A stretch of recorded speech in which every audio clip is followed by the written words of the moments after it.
In 1991, the government of India launched a series of economic reforms that would change the trajectory of the country. They were facing a lot of payment crises, and so they welcomed more foreign investment, reduced significantly the tariff system, and they withdrew from many of the direct roles that they had previously had in the economic planning. And those reforms brought a lot of urban development and economies, and industrial sectors began to really grow. The tech world in India is enormous, right? Smallholder farms entered an ambiguous phase and was largely bypassed by these reforms, leaving those smallholders to navigate volatile markets and rising input costs and the diminished support from the state that they had received. So the subsidies and the tariffs were trimmed, and the farmers were sort of like wondering, okay, what can we do locally to respond? And what they looked to was this idea of ecological planning. How do systems operate in a way that can benefit agriculture?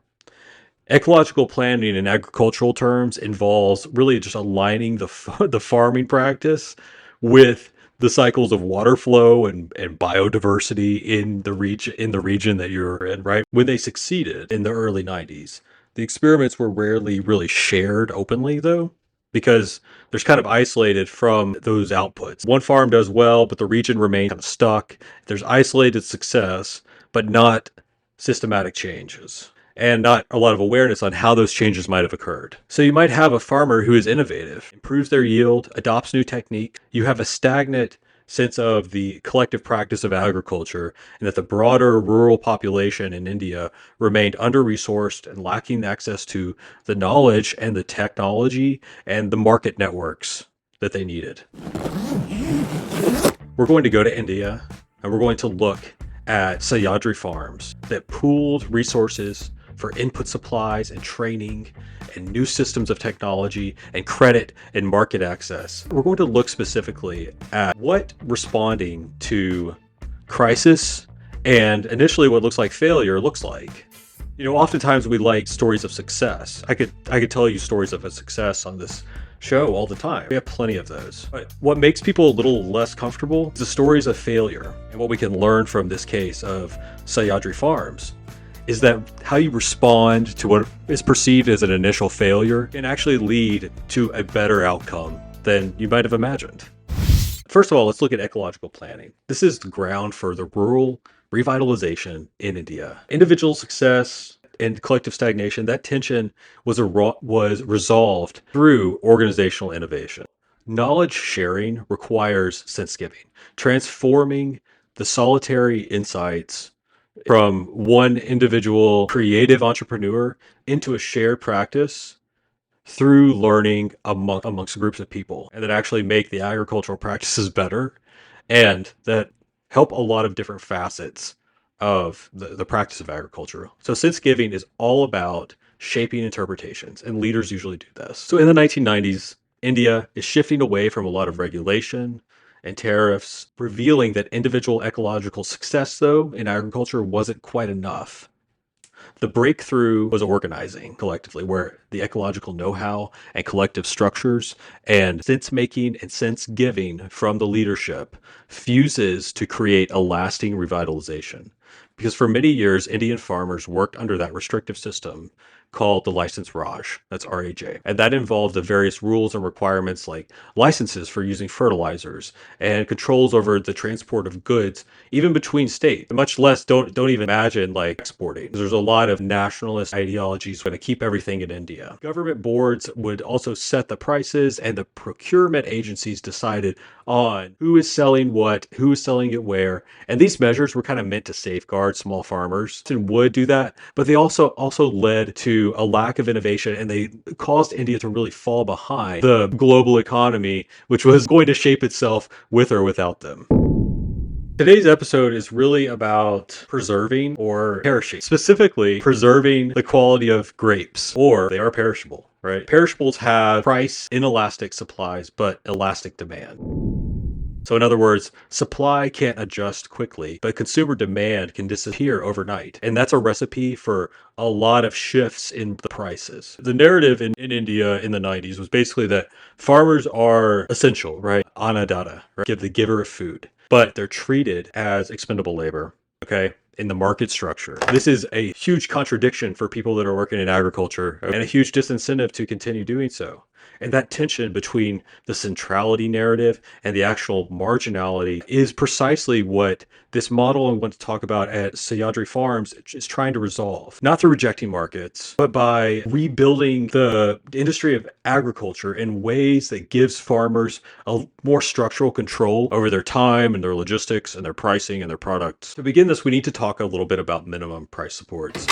Government-run minimum price supports are guaranteed baseline purchase prices for crops like wheat and rice, but horticulture, fruits and vegetables, these are usually excluded.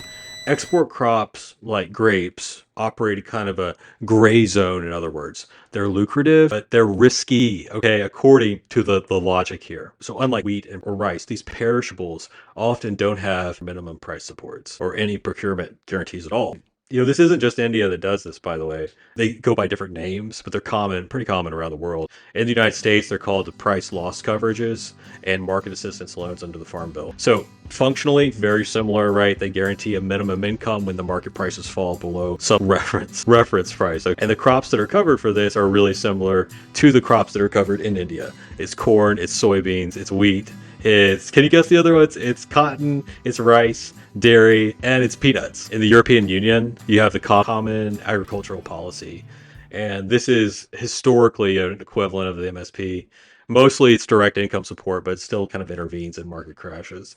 You got wheat, you've got barley, you've got milk, and you've got sugar. So again, dairy is given a priority alongside grains, and of course you got to have your sugar. And in Japan, right, you have the government purchases plus input subsidies and plus tariffs. So that protects rice and select staples. Like they do protect wheat and they protect sugar as well. And I think they protect barley too. China got temporary purchase storage programs and direct subsidies. Now they use a lot of more indirect support, like they use floor prices for strategic crops. Like, guess what? Here they are again. Come on out. Rice, wheat, corn. There you are again. Y'all can just stay out here because I think you're going to be out here for a little while. And in Mexico, wait, corn, you stay right here. And wheat, okay, you're good there. But also beans, where are you? There you are. Okay, beans is coming out. So these are guaranteed price programs. But direct purchase of the fixed prices for very common than a lot of economic models across different nations. In India, you have 23 officially covered ones, okay? You have things like cereals and pulses and oil seeds, but the actual procurement is limited. And so what's missing in this? They're missing fruits and vegetables and floriculture, and they remain uncovered and unsupported at all by MSPs. And yeah, if we think about grapes, because I'm going to talk about grapes a lot when I talk about Sahyadri Farms, grapes could lose about 75% of their value in about a week, okay? They're highly perishable, very sensitive. Transitioning from here. After 1991, game has changed as policies are decided to roll out the red carpet for a market-driven approach. And this urges the farmers to kind of don their entrepreneurial hats, throw down the gauntlet in competition, and mingle a bit with global market, that crowd of global markets. It seems the essential support systems were, though, playing a little game of hide and seek, more like hiding and more like disappearing. It seems things like refrigerated transport, product traceability, and logistics for export compliance was simply not making it all the way to the farm. Price swings, in addition, turned into the new normal, and the middlemen continued to hold the reins on supply chains. So fruit producers in India really wanted to export to Europe. And against this backdrop, Vila Shinde, who we're going to talk about Vila Shinde a little bit today, decided to try a new idea. Witnesses a lot of the declines of the cooperative extension programs at this moment of a major shift. And in 2003, decides to organize a small group of grape farmers in what is the Nashik region of India. But rather than forming a traditional cooperative or waiting for state support, began to share some pre-harvest information, post-harvest protocols, and attempt this direct export to Europe. In 2004. And the result, here it goes to Europe. 3 of these 4 containers are rejected immediately. That first export batch to Europe was a disaster and what they wanted. They wanted 4 out of 4 to make it, only 1 made it. This triggered a loss. Rather than retreat, led by Shinde, visits the Netherlands to investigate what happened and decided to build infrastructure, cold storage, and post-harvest processing. And between 2006 and 2010, that venture expanded rapidly from 60 MT in exports to 2,170 MT. And from a handful of farmers, around 8 maybe, to 110 groups of farmers.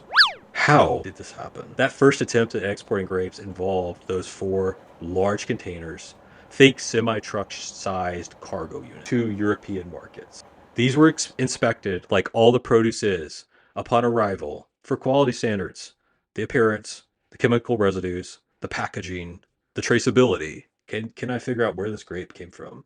They didn't meet those standards, basically due to the non-compliance of these standards. These standards don't just come out of nowhere. Anyone eating food maybe has considered this as well. That resulted in losses because the produce couldn't be sold and likely had to be destroyed. But rather than accept this as the end of the story, he conducted a reverse audit.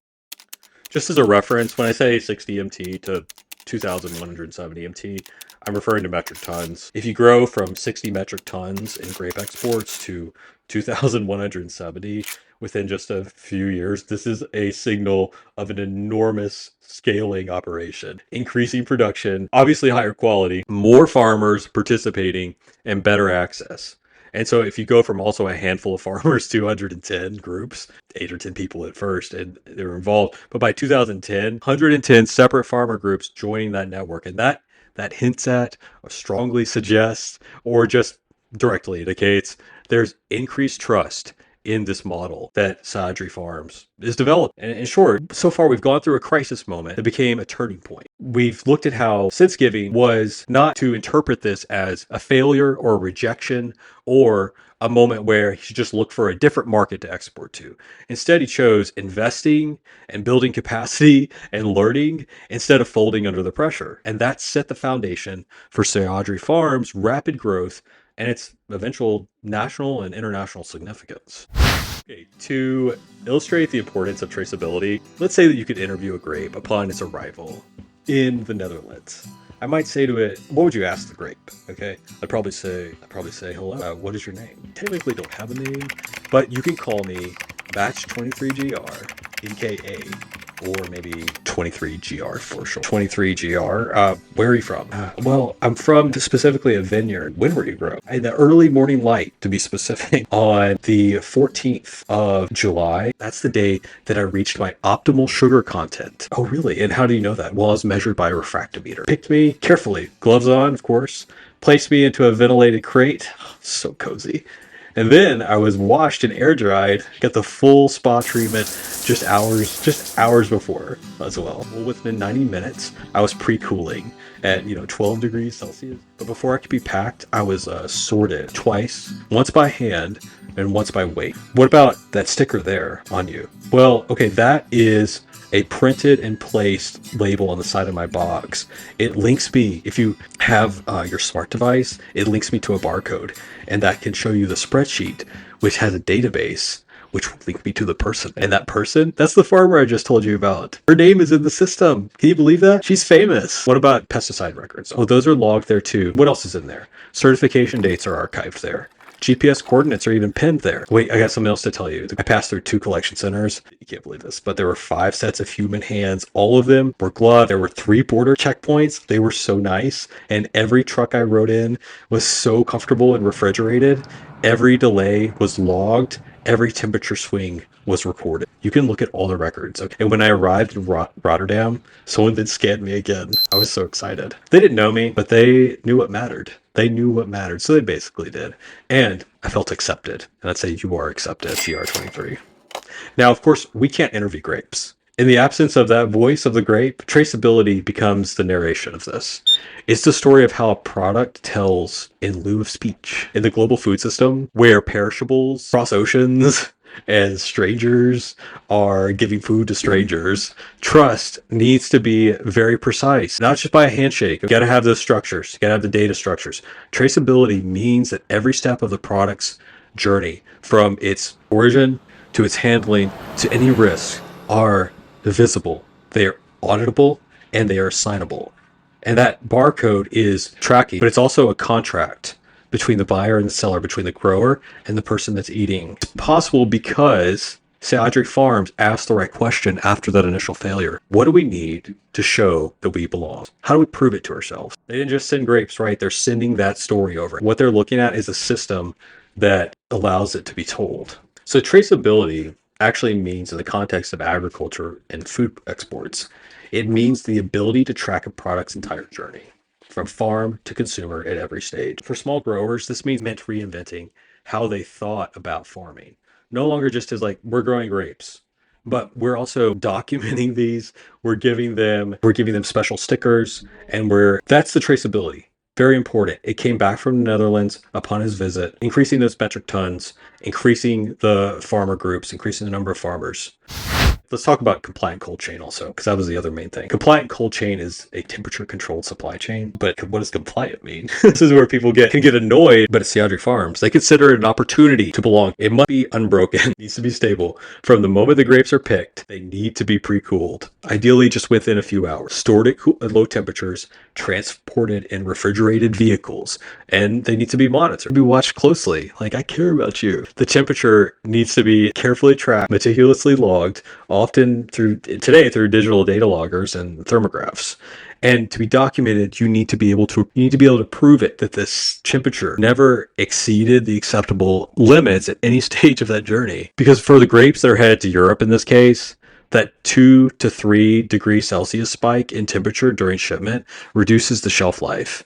It causes the condensation, and that leads to fungal growth and projection. So it's important to get it right. What do you do there? You not only to people that are very happy to eat them, give yourself an opportunity to build your organization and to build credibility, to build trust. So compliance isn't just saying, did you keep it cool? It's, did you keep it cool every minute, and can you prove it? So by 2010, what began as a trust-based group coordinating harvest and aiming for exports had become a well-oiled logistics and compliance machine. But without a formal legal identity yet, they remain somewhat vulnerable to taxation burdens and to credit access limitations. At the time, right, the private company route, though, also excluded farmers from equity. So in 2010, Shinde and his group looked again to solve a problem. They were like, we've already solved one problem pretty effectively. Let's see if we can do another one. Decided incorporation as a producer company. My understanding of it, this is a case study that I use in class and draw on the information that I have from that. Producer company is basically a hybrid model. Hybrid models are a lot of fun. This offers a profit motive and a managerial flexibility of a private enterprise, but it has more democratic ownership structures of the kind of a co-op. Okay, so only primary producers, farmers in this case, but it could be fishing or artisans, can be shareholders. This meant every farmer who sold through Sahyadri Farms could also own part of it. In choosing the producer company model, Sahyadri communicated a set of values as well, that farmers deserve more than income. They deserve income too, but they also deserve to be treated with dignity, and that governance should come from the field, not from the boardroom, not from stakeholders in a place that you don't really want to visit. The accountability can be collective without being chaotic also. They implemented voting rights, member education sessions, internal audits, dividends being distributed annually, and the democratic model typically takes longer, but you typically get to a better outcome. It runs food processing units, retail partnerships, and business-to-business export contracts. But the fundamental facets of this model remains local at every step. Every box of grapes still has that traceable log. Every decision about infrastructure investment goes through member governance. So producer companies like Sahyadri Farms represent a structural alternative to top-down corporations and top-down state planning and the extractive agribusiness model. They are a blueprint that, just like any model, is not perfect, but in a lot of ways, practical for rural self-determination and global economy, for local dignity, an economy that sometimes tries to flatten those things. We've talked about this. Let's talk a little bit about the competitive narrative in this case, talk a little bit about how they look at climate and cost. Sahyadri Farms begins in soil, but in the subtropical rhythms of the Deccan Plateau, vineyards in the US and Europe and South Africa, right, operate within a 3 to 4 month harvest window. But the vines here could produce grapes for 9 months out of the year, sometimes more. That extended the season and gave them a calendar advantage. So getting those standards up to speed is really a huge benefit. Filling those global shelves when others couldn't. That's what you're doing here. That wasn't incidental, right? It was a geopositioning through agroecology. It was a slow cultivation of a regional identity, a local identity that was reimagined for export that you could share. Climate wasn't the only variable, right? There was also labor, because grape farming is really labor intensive. So from pruning to thinning to manual harvesting, the process resists automation, which is not easy. Okay, go with automation, like it's understandable, okay, especially if you're scaling. But in India, this reality worked in Sahyadri Farms' favor. Often labor costs are about 25 times lower than they are in Europe and in the US, and a lot lower than they are in South Africa too. Areas that grow and export grapes. For Sahyadri, they didn't exploit that arbitrage. They instead leveraged the accessible labor to build manual precision into their quality control, especially in the sorting and inspection and the packaging stages. And so they trained local residents in large numbers, offering them, built wages into their cost structure that exceeded prevailing market rates. And the outcome was a labor model that was cost effective and defended ethically if you needed to. But none of these social advantages would have mattered without to translate them into trust. And this is where we get into what's called the global GAP. GAP is an acronym. So GAP, it's a globally recognized certification system for good agricultural practices. Basically, it sets the standard.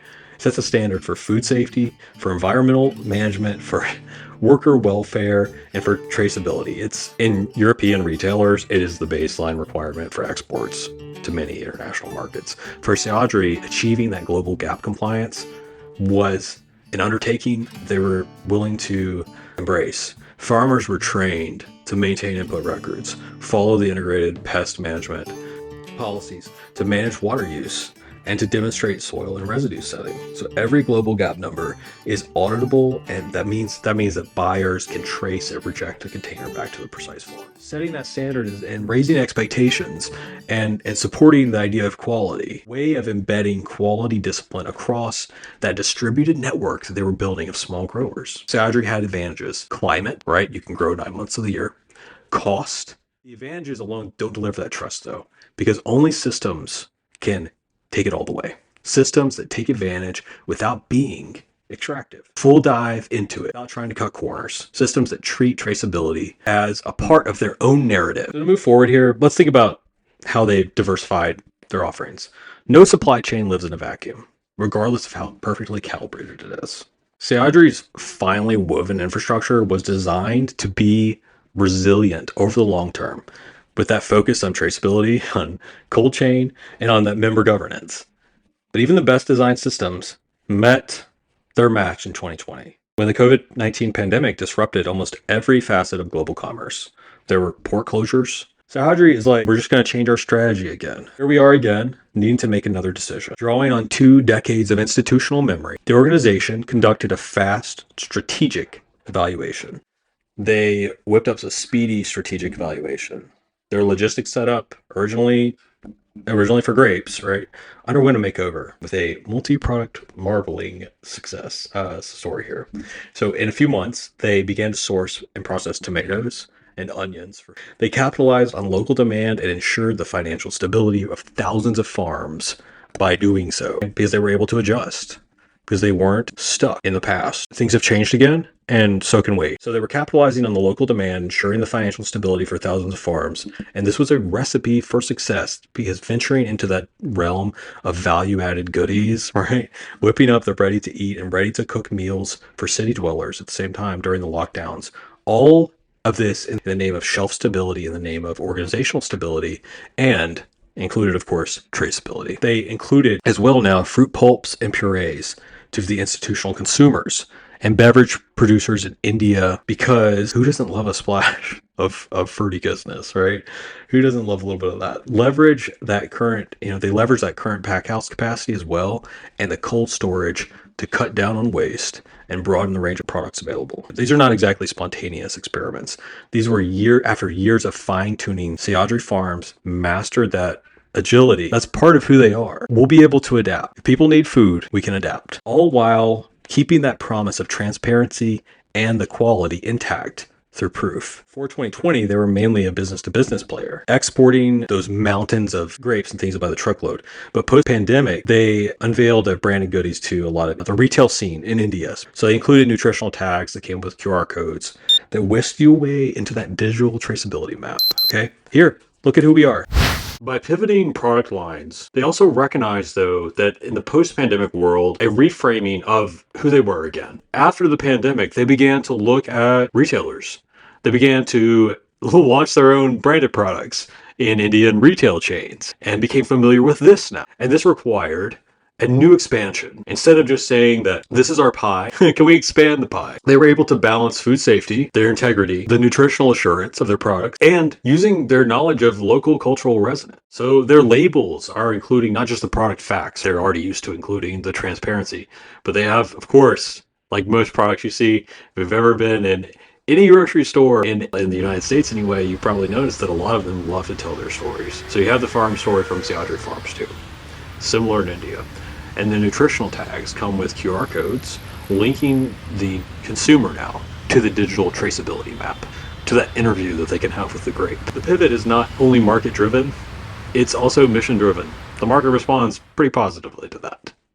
So they have a commitment to bring that farmer-grown, farmer-agency food directly to the consumer without the dilution of extractive intermediaries. We can do this better. Perhaps most notably, their pandemic-era strategy emphasized the infrastructure that they'd already set up with regard to their systems of knowledge, their openness to learning more, the training that they provided, the adaptive model that already resided in people, not just in upgrading technology, not just in purchasing better machines, in trusting people, and people trust their products.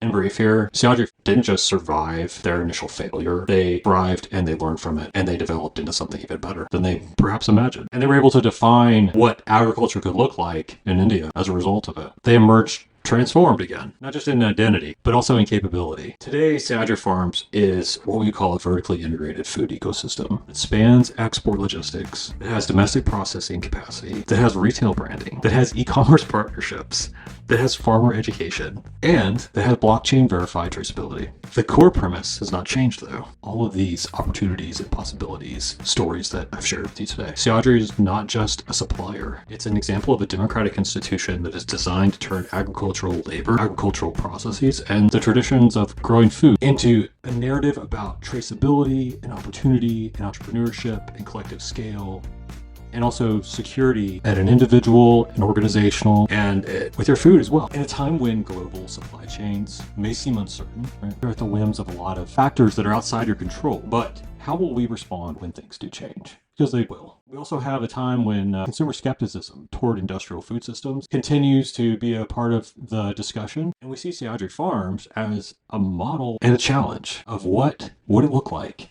if more food systems were designed not for maximum extraction, but for maximum trust. A great example of a series of decisions at various Fulcrum moments that made all the difference. And it has leadership involved, so has groups of people with a shared goal and a shared objective being involved and being participants in something that makes a difference. Thank you for listening today. This has been Decisions at the Fulcrum. This is Dr. William Hoffman. And I hope that you enjoy any of the produce that you're buying this week. And I'll see you along the way.